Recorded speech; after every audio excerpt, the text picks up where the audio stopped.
नमस्कार सबैजनालाई। आज हामी कक्षा 10 को फाइनल अकाउन्टको एउटा क्वेसन हेर्दैछौँ, जुन चाहिँ हाम्रो यो अस्मिता पब्लिकेसनको क्वेसन नम्बर 14 रहेको छ फाइनल अकाउन्टको। त्यसको एउटा सोल्युसन अहिले एउटा गरेर हेरौँ के रहेछ। The following is the trial balance drawn from the books of mister Chaudhary. Mister चौधरीको बुकबाट चाहिँ निकालिएको रहेछ ट्रायल ब्यालेन्स। र यहाँ पहिला सुरुमा हामीले एडजस्टमेन्टमा आँखा लगाउँ अथवा एडिसनल इन्फर्मेसनमा आउटस्ट्यान्डिङ सेलिङ एक्सपेन्स भनेपछि सेलिङ एक्सपेन्सलाई म्यानेज गर्नु पऱ्यो पहिला सुरुमा। त्यसै गरी commission earn but not received, commission earn तर रिसिभ भएको छैन भनेपछि के हो त्यो भन्दा हामीले कमाइसक्यौँ तर हातमा चाहिँ आएको छैन।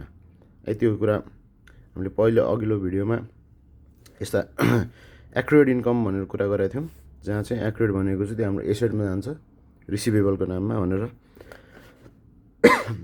त्यस्तै गरी stock valued at the end of year at cost price 74,600 and market price 76,400। अब यो पनि मैले अघिल्लो भिडियोमा कुरा गरेको थिएँ।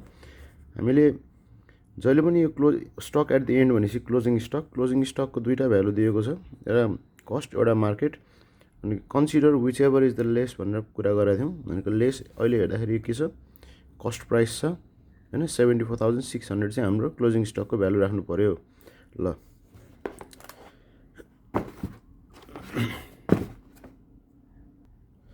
पहिला सुरुमा अब ट्रेडिङ अकाउन्टबाट जाउँ। ट्रेडिङ अकाउन्टको लागि हामीलाई अब ओपनिङ स्टक, क्लोजिङ स्टक होइन, सेल्स रिटर्न के चाहिन्छ। ओके, फर्स्ट अफ अल पार्टिकुलर्समा भर्नु पऱ्यो। क्रेडिट साइडबाट भरौँ पहिला सुरुमा। सो फर्स्टमा क्वेसनले दिएअनुसार सेल्स दिएको रहेछ बाई सेल्स कति छ 4,35,000 4,35,000। त्यस्तै गरी यसको रिटर्न होला लेस रिटर्न चाहिँ ब्र्याकेटमा राखेर घटाउनु पऱ्यो। कति छ हेरौँ, लेस रिटर्न सेल्स रिटर्न भनेर 3,000 रुपिज चाहिँ हाम्रो सेल्स रिटर्न रहेछ। 3,000 रुपिज रिटर्न भनेपछि दुईवटालाई घटाएर लेख्दाखेरि 4,32,000 हुने रहेछ। त्यस्तै गरी क्लोजिङ स्टकको कुरा गरिहाल्यो अघि बाई क्लोजिङ स्टक चाहिँ लोवर भ्यालुमा राख्नु पऱ्यो। लोवर भ्यालु भनेको हाम्रो 74,600 छ। यसलाई हामी यहाँ राख्दियौँ 74,600। ल क्रेडिट साइडमा यति हो। अब डेबिट साइड भर्दै जाउँ। ओके, ओपनिङ स्टक हेरौँ पहिला रहेछ 2 ओपनिङ स्टक भनेर ओपनिङ स्टकको भ्यालु 72,000। 2 पर्चेज दिएको छ। पर्चेज भनेको 3 लाख रुपियाँ रहेछ, 3 लाख। त्यसै गरी पर्चेजको रिटर्न चाहिँ देखिएन। अब रिटर्न नदेखिएपछि अमाउन्ट हामीले यसरी गर्दा नि हुन्छ अथवा डाइरेक्टली यो अमाउन्टलाई डाइरेक्ट यहाँ लेख्दा नि हुन्छ रिटर्न नहुँदा चाहिँ। तर यो लेखिसके भएर लेस रिटर्न अनि यहाँ 0 हालिदिने। यो भनेको अल्टिमेटली 3 लाखै आउँछ यता। ल यो भयो। त्यसरी अरू डाइरेक्ट एक्सपेन्सहरू के छ हेरौँ। डाइरेक्ट एक्सपेन्स भनेको अब हाम्रो म्यानुफ्याक्चरिङ एक्सपेन्सलाई डाइरेक्ट मानिन्छ। सो टु म्यानुफ्याक्चरिङ एक्सपेन्स भनेर 27,000 छ, 27,000। त्यस्तै गरी अर्को क्यारिएजहरू पनि हाम्रो डाइरेक्ट एक्सपेन्स हुन्। सो क्यारिएज 2 क्यारिएज भनेको ल्यान्ड ट्रान्सपोर्टेसनको कस्ट, क्यारिएज 500। त्यस्तै गरी अब अरू रहन्छ यसमा भनेपछि हामीले यसलाई हिसाब गरेर निकाल्नु पऱ्यो। सो क्विकली गर्दाखेरि 5066 माइनस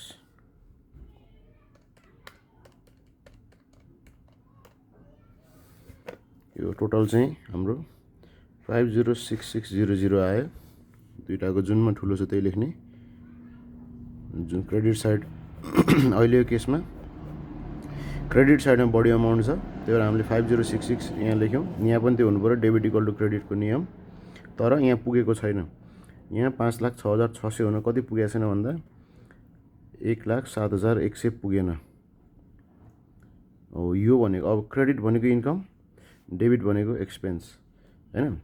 अनि एक्सपेन्स भन्दा इन्कम धेरै भयो भने हाम्रो प्रफिट हुन्छ भन्ने कुरा हामीले यसरी बुझेका छौँ। So to gross profit CD, CD means carry down, नपुगेको पैसा क्यारी गऱ्यौँ हैन। त्यसपछि सिंगल लाइनले अकाउन्ट क्लोज गर्ने, डबल लाइनले टोटल देखाइदिने। ओके, ट्रेडिङको काम सक्यो। अब पिएलमा जाँदा यही कुरा ब्रड डाउन गर्नु पर्यो यहाँ भनेको बाई ग्रस प्रफिट बिडी, यही अमाउन्ट लेख्ने 1,07,100, 1,07,100। अब अरू के छ हेरौँ। क्वेसनमा हेर्दै गरौँ अरू। स्यालेरी भनेको छ।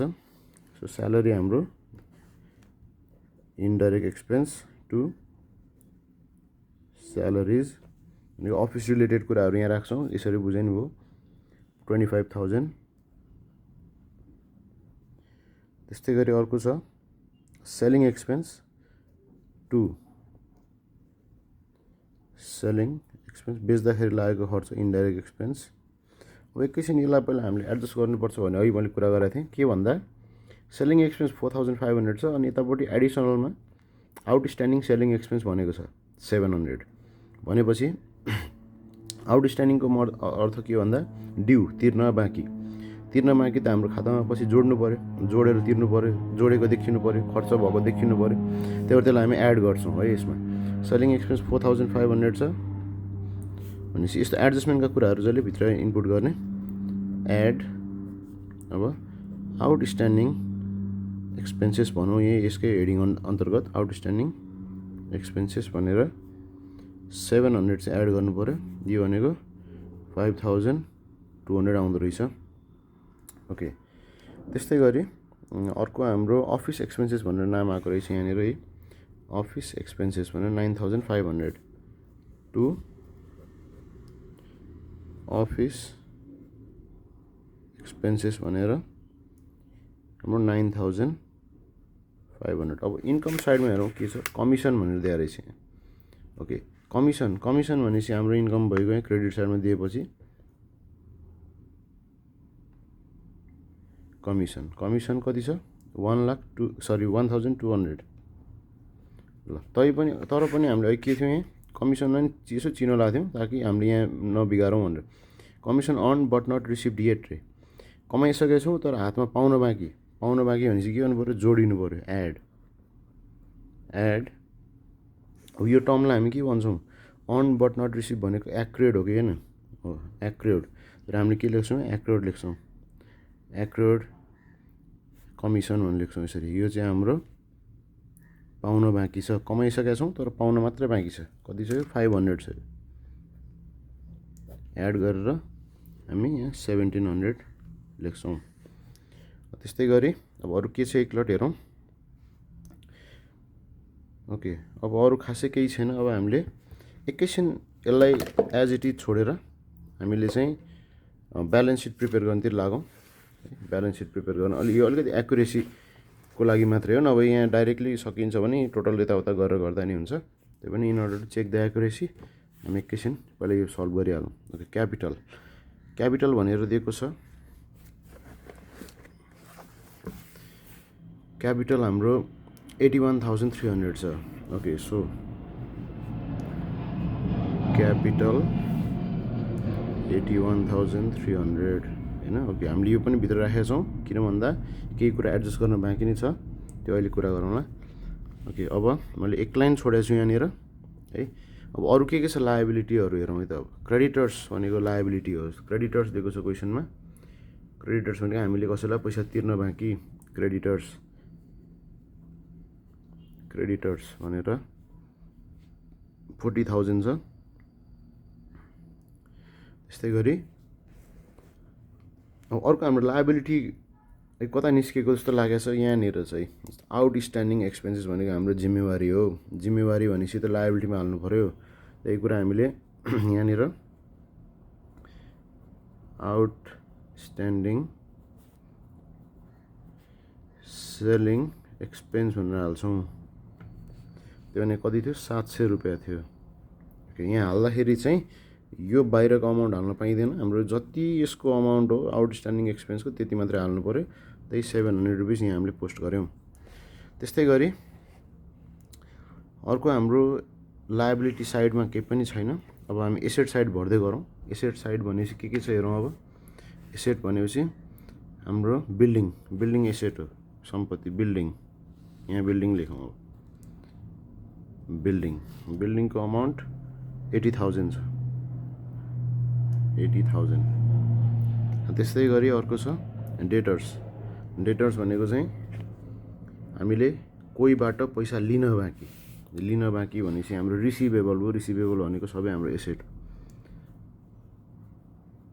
ओके, डेटर्स भयो। कति छ अमाउन्ट डेटर्सको? 36,000 यो नै भयो। अब त्यस्तै गरी अरू के छ हेरौँ। यहाँ हाल्न मिल्ने एसेटमा अब अरू त खासै छैन, तर यहाँ भर्खर एडिसनल इन्फर्मेसनमा केही कुराहरू आएका छन् जोड्न बाँकी। जस्तो यो कमिसन एक्रियोड कमिसन भनेको हाम्रो रिसिभेबल हो। किन भन्दा हामीले कमाइसकेको छौँ, हातमा पाउन बाँकी भनेपछि हाम्रो एसेट हुन जान्छ। त्यही भएर यहाँनिर हामी के लेख्छौँ? ACCRUD एक्रियोड कमिसन लेख्छौँ। भनेको यहाँ जति छ त्यति लेख्ने, यो बाहिरको लेख्न पाइँदैन। हामीले लेख्ने यो भित्रको अमाउन्ट लेख्नु पऱ्यो। भित्र भनेको एक्रियोड कमिसनको अमाउन्ट चाहिँ लेख्नु पऱ्यो हामीले। भनेको 500 रुपियाँ त हाल्नु पऱ्यो, 500। त्यस्तै गरी अर्को एउटा क्लोजिङ स्टक भन्ने पनि छ होइन। क्लोजिङ स्टक पनि हामीले लेख्नु पऱ्यो। किन भन्दा एडिसनल इन्फर्मेसनका कुराहरू टु साइडमा इफेक्ट देखाउँछ भनेको थिएँ अस्ति हाम्रो अघिल्लो भिडियोमा। त्यस्तै गरी स्टक भ्यालु भनेपछि क्लोजिङ स्टक भनेको 74,600। ल, अब यहाँ एउटा कुरा खाली छ। यो खाली भनेको चाहिँ हामीले प्रफिट एन्ड लस अकाउन्टबाट आएको एन्सरलाई हामीले त्यहाँ लेख्ने हो। नेट प्रफिट कि नेट लस? अब यो चेक गरौँ। 07.1 प्लस 1,08,800। अब धेरै 1 लाखै छ, त्यही भएर हामीले टोटल जहाँ धेरै त्यहीँ लेख्ने हो। भनेपछि यो साइडमा 1,08,800 आयो। यहाँ पनि त्यति हुनैपर्छ। त्यसपछि यहाँ त पुगेको छैन, 1,08,800 त छैन। अब भनेपछि घटाउँदै जाउँ यहाँबाट। 9,500 माइनस 5,200 माइनस 25,000 गर्दा चाहिँ 69,100 आउँदो रहेछ। यो चाहिँ 69,100 है। अब यो पनि के हो? क्रेडिट साइड धेरै, डेबिट थोरै भनेपछि इन्कम धेरै, एक्सपेन्स थोरै। हाम्रो प्रफिट देखियो। तर यहाँ चाहिँ लेख्दा to net profit CD carry down है, नपुगेको पैसा ल्यायौँ। अनि यो चाहिँ एकदम इम्पोर्टेन्ट पोइन्ट हो। अकाउन्ट हामी क्लोज गर्ने, अकाउन्ट क्लोज गर्ने, टोटललाई डिनोट गर्ने डबल लाइनले, मार्क्स काटिने ठाउँ हो यो। गरेन भने यहाँ फेरि टोटल माथि क्लोज गर्ने अकाउन्ट अनि टोटल डबल अन लाइन। हाम्रो पिएल अकाउन्ट सकियो।